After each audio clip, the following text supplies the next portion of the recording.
खुदावंद यीशु मसीह में आप सबकी सलामती हो। मैं खुदा का खादम आज आपके सामने खुदा के उस कलाम को पेश करना चाहता हूँ जो उसने यरूशलेम के नज़दीक पहुँचकर शहाना जुलूस में खुदावंद शामिल हुआ और लोगों ने उसे होशना होशना के नारे लगाए।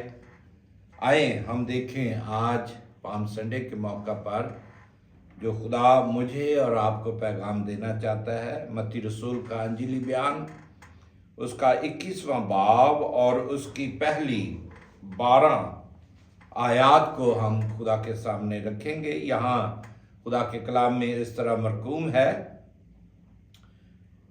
और जब वो यरूशलेम के नज़दीक पहुंचे और जैतून के पहाड़ पर बैतफिगा के पास आए तो यीशु ने 2 शागिर्दों को ये कहकर भेजा कि अपने सामने के गांव में जाओ। वहां पहुंचते ही एक गधी बंधी हुई और उसके साथ बच्चा पाओगे।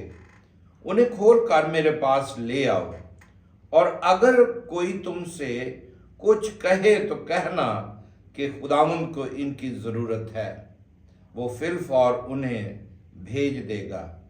ये इसलिए हुआ कि जो नबी की मार्फत कहा गया था वो पूरा हो कि सयून की बेटी से कहो कि देख तेरा बादशाह तेरे पास आता है, वो हलीम है और गधे पर सवार है, बल्कि लादू के बच्चे पर। 5 शागिर्दों ने जाकर जैसा यीशु ने उनको हुक्म दिया था वैसा ही किया, और गधी और बच्चे को लाकर अपने कपड़े उन पर डाले और वो उन पर बैठ गया। और भीड़ में के अक्सर लोगों ने अपने कपड़े रास्ता में बिछाए, और औरों ने दरख्तों से डालियां काट कर राह में फैलाई। और भीड़ जो उसके आगे आगे जाती और पीछे पीछे चली आती थी पकार पकार कर कहती थी, इब्ने दाऊद को होशना, मुबारक है वो जो खुदावंद के नाम पर आता है, आलमे बाला पर होशना। और जब वो यरूशलेम में दाखिल हुआ तो सारे शहर में हलचल पड़ गई और लोग कहने लगे कि ये कौन है। भीड़ के लोगों ने कहा, ये गलील के नासरत का नबी यीशु है। और यीशु ने खुदा की हैकल में दाखिल होकर उन सब को निकाल दिया जो हैकल में खरीदो फरोख्त कर रहे थे, और सराफों के तख्ते और कबूतर फरोशों की चौकियां उलट दी। खुदा के कलाम के पढ़े सुने जाने पर उसकी बरकत हो, आमीन। आए हम दुआ करें। बहरबर के खालिक मालिक जिंदा आसमानी बाप, लश्करों के राब, यहोवा यरी तेरा शुक्र तेरी तारीफ करती हैं, क्योंकि तू ही तारीफ और हमद के लायक है। आज के तेरे कलाम के लिए और तेरी होशना करते हुए हम तेरे हजूर झुके हैं, क्योंकि तू ही हमारा निजात दहिंदा है, तू ही हमें मखलसी देने वाला खुदावंद है। तूने अपने लोगों की खातिर सलीब पर जान दी, फिदिया दिया और उनको उनके गुनाहों से रहाई बख्शी और अपने साथ शरीक कर लिया। खुदावंद हम सबको बरकत दे, और ताकि हम तेरे साथ पैवस्ता हों और तेरे नाम की बढ़ाई करने वाले बने। तेरे यीशु नाम मांगते हैं, आमीन। आज हम खुदावंद के कलाम में यहाँ पर देखते हैं कि यीशु मसीह का शहाना जुलूस जो उसने यरूशलेम की तरफ अपने सफर का आगाज किया। यीशु मसीह जब हैकल की तरफ जा रहे थे तो लोगों ने उनको देखा, तो उन्होंने उसके लिए अपने आप को तैयार किया, और कुछ लोगों ने उसके लिए अपने कपड़े लादू के बच्चे पर डाले, कुछ लोगों ने राह पर खिलारे, कुछ लोगों ने डालियां काट कर उसके सामने लहराई और उसे वेलकम किया ताकि वो ان کی زندگی میں نجات کا کام کرے۔ اب یسوع مسیح تو اسی لیے اس دنیا میں آیا تھا کہ لوگ زندگی پائیں اور کثرت کی زندگی پائیں۔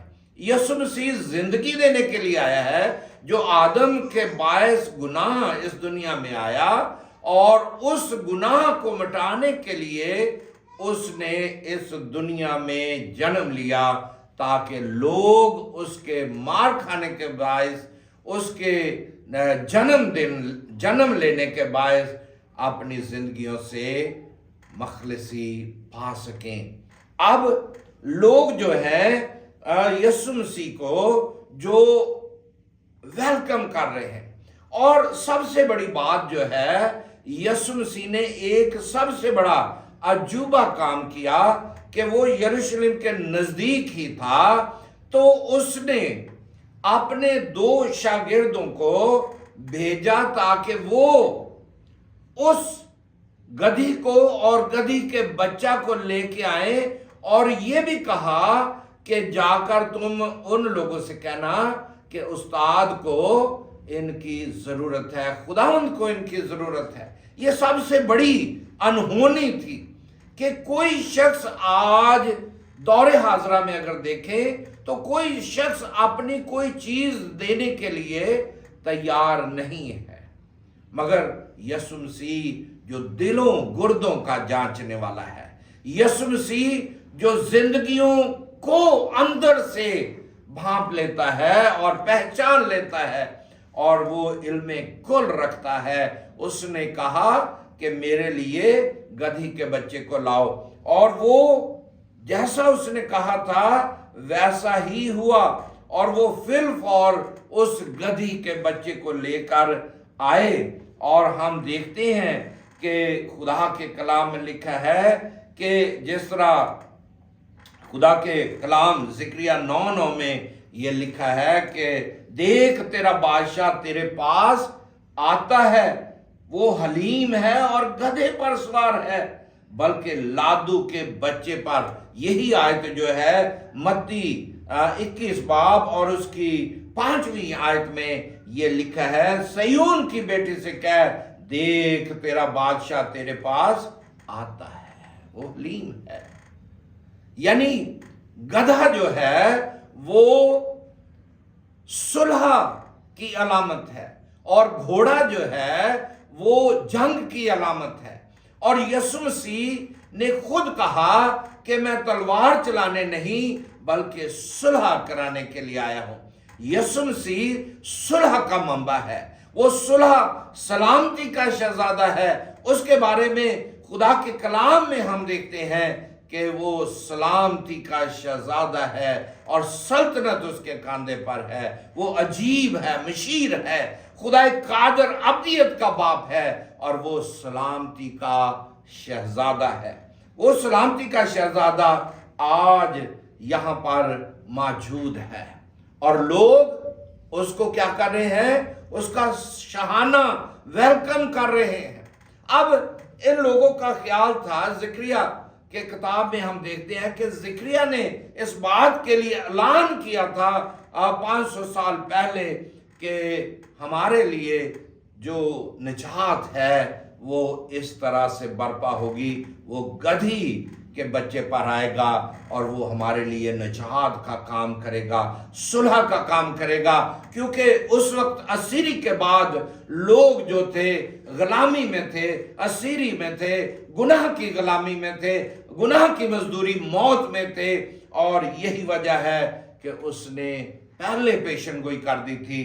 اور ہم دیکھتے ہیں کہ وہ نجات کا منبع یسوع مسیح جو یروشلم میں شاہانہ جلوس کے ساتھ داخل ہوا ہے، اور لوگوں نے اس کے سامنے کھجوروں کو لہرایا ہے۔ کھجور جو ہے سرفرازی کی علامت ہے، بلندی کی علامت ہے، اور میں اور آپ خداوند یسوع مسیح کے وسیلے سے سرفراز کیے گئے ہیں۔ چونکہ تو نے مجھ سے دل لگایا ہے اس لیے میں تجھے چھڑاؤں گا۔ وہ چھڑانے کے لیے آیا ہے، وہ غلامی میں سے رہائی دینے کے لیے آیا ہے، اور آج लोग उसको क्या कह रहे हैं, होशना होशना, इब्ने दाऊद को होशना, यानी निजात देने वाला, निजात देने के लिए मौजूद है। लोग निजात मांग रहे हैं। और सबसे बड़ी बात जो है वो ये तस्वर करते थे कि यीशु मसीह जो है वो इस दुनिया का बादशाह होगा, क्योंकि ज़िक्रिया ने इसके बारे में बयान किया था कि वो इस बादशाहत के लिए आएगा। मगर यीशु मसीह की बादशाहत दुनिया की बादशाहत नहीं है। यीशु मसीह ने आसमान की बादशाहत के लिए राह तैयार किया है। और ये लोग जो यीशु मसीह को होशना होशना कह रहे हैं, और उसके बायस हलचल बर्पा हो गई। जहां यीशु मसीह का नाम आ जाता है, दुनिया में हलचल बर्पा हो जाती है। इब्लीस को आग लग जाती है। इब्लीस चला उठता है कि कहीं ये मुझे अभी दोज़ख में डालने के लिए, आग की झील में डालने के लिए तैयार तो नहीं है। मगर यीशु मसीह के इस नाम से, होशना के नारे से लोग तड़प उठे हैं। और कुछ लोग कहते हैं कि ये नासरत का, गलील के नासरत का नबी है। ये वो नबी है जो मुर्दों को जिंदा करता है। ये नबी वो है जो कोढ़ियों को पाक और साफ करता है, बीमारों को शिफा देता है और उनके गुनाहों से रहाई बख्शता है। मरियम मगदलीनी को यीशु मसीह ने क्या कहा, जा आइंदा से गुनाह न करना, इन्होंने तुझ पर गुनाह साबित नहीं किया, मैं भी तुझे माफ करता हूं। यीशु मसीह माफ करने के लिए आया। और इन लोगों का ख्याल था कि हमें बादशाहत में हिस्सा मिलेगा। जब यीशु मसीह बादशाह बन जाएगा, उन्होंने डालियां जो थी, जो उन्होंने कपड़े बिछाए थे, उन्होंने अपने हैंगरों में टांग कर किल्लियों पर लटका दिए। अगर कोई दुनिया का इस इलेक्शन में हिस्सा लेता है तो लोग क्या करते हैं, उसके बैनरों को अपने घर में रख छोड़ते हैं कि ताकि हम उसे दिखाएं और कहें कि हमने तुझे प्रमोट किया है, इलेक्शन में जिताया है और तू हमारे वोट के बायस इस इलेक्शन में जीत पाया है। और यही ख्याल था इनका कि यीशु को जब बादशाह बन जाएगा तो हम भी उसे कहेंगे कि हमने तुझे बादशाह बनाया, अब हमें भी वज़रा बना ले। मगर यीशु मसीह जो इस दुनिया का नहीं बल्कि आसमान का बादशाह था, उसके बंद किए को खोल नहीं सकता, उसके खोले को कोई बंद नहीं कर सकता और खोले को कोई खोल नहीं सकता, क्योंकि यीशु मसीह जो है वो निजात देने के लिए आया है, शाफी है, गुनाहों से रहाई देने के लिए आया है। और आज हम देखते हैं सबसे बड़ी बात जो है, हैकल में जाकर उसने कबूतर फरोशों को, जो सराफा थे, जो हैकल में लेन देन कर रहे थे, यीशु मसीह ने उनके तख्तों को उलट दिया। यीशु मसीह गुस्से में आया, बल्कि लिखा है कि वो रोया। आज भी यीशु मसीह मेरी और आपकी जिंदगी पर रोता है। आज हमने उसके घर को सियासत का अखाड़ा बना लिया है। कोई चेयरमैन बनने के लालच में लड़ रहा है, केस कर रहा है। वो कहता है मैं चेयरमैन हूं, दूसरा कहता है मैं चेयरमैन हूं, दूसरा कहता है मैं मॉडरेटर हूं, दूसरा कहता है मैं मॉडरेटर हूं। हजारों रुपए खुदा के हदिये के रुपए हम अदालतों में गैर अक़वाम के सामने सिर्फ एक दूसरे को नीचा दिखाने के लिए खर्च कर देते हैं। और खुदा के घर, जो लिखा है खुदा के कलाम में, मेरा घर दुआ का घर कहलाएगा, मगर तुमने उसे डाकुओं की खो बना दिया है। आज हमने खुदा के घर को, उसकी हैकल को डाकुओं की खो बना दिया है, जबकि खुदावंद के पास आने के लिए हमें अपने आप को तैयार करने की जरूरत है। यीशु मसीह ने क्या किया कि उसने उस डाकू को भी माफ कर दिया। शादमानी है, यीशु मसीह शादमान है, शादमान करना चाहता है, क्योंकि तेरा बादशाह तेरे पास आता है, वो सच्चा है, वो निजात का बानी है, वो मेरी और आपकी जिंदगी में बरकत देना चाहता है। मगर हमें हकीकी तौबा करने की जरूरत है। पाम संडे का मतलब ये है कि हमने एक दूसरे को माफ करना है और बुलंद आवाज के साथ उसके साथ शरीक होना है, चलाना है, माफ करना है, क्योंकि खुदावंद यीशु मसीह इसीलिए आया कि लोग जिंदगी पाएं और कसरत की पाएं। मगर हमने ये कसरत कर लिया है कि हमने एक दूसरे को माफ नहीं करना। हम दुआरबानी जरूर पढ़ते हैं और ये भी कहते हैं जिस तरह तूने हमारे कसूर माफ किए हैं, हम भी दूसरों के कसूर माफ करते हैं। हम उसको मानते जरूर हैं, यीशु मसीह को मानते हैं निजात दहिंदा है, मगर उसकी एक बात नहीं मानते हैं कि मैं और आप एक दूसरे को माफ करें, क्योंकि जिस तरह उसने मुझे और आपको माफ किया है। बेशक आप माली मुश्किलात में हैं, बेशक आप परेशानियों में हैं, तो मैं यहां पर यह कहना चाहता हूं कि हमें उन मुश्किलात से निकलकर हकीकी तौर पर हमें पाम संडे मनाना है। जिस तरह खुदा के कलाम में मुकाशवा 7:9 में लिखा है, इन बातों के बाद जो मैंने निगाह की तो क्या देखता हूं कि हर एक कौम और कबीला और उम्मत अहले जुबान की एक ऐसी बड़ी भीड़ जिसे कोई शुमार नहीं कर सकता, सफेद जामे पहने और खजूरों की डालियां अपने हाथों में लिए हुए हैं, तख्त और बर्रा के आगे खड़ी हैं और बड़ी आवाज से चला चला कर कहती हैं कि निजात हमारे खुदा की तरफ से है जो तख्त पर बैठा है। यानी वो बर्रा जो तख्त पर बैठा है। अगर हमने पाम संडे हकीकी बनाना है, उस पाम संडे में शामिल होना है, तो मुकाशवा 7:9 की आयत को जरूर पढ़िएगा और फिर हम मज़बा पर खड़े होकर पैगाम दें, मोहब्बत का पैगाम दें, एक दूसरे को माफ करने का पैगाम दें। यही हकीकी पाम संडे है कि हमने एक दूसरे को माफ किया और यीशु के खून में एक दूसरे को शामिल किया है। आज हकीकी पाम संडे को मनाने की जसारत करें, एक दूसरे को माफ करें और एक दूसरे की बर्दाश्त करें, जिस तरह यीशु मसीह ने सलीब पर बर्दाश्त की और कहा है बाप इनको माफ कर।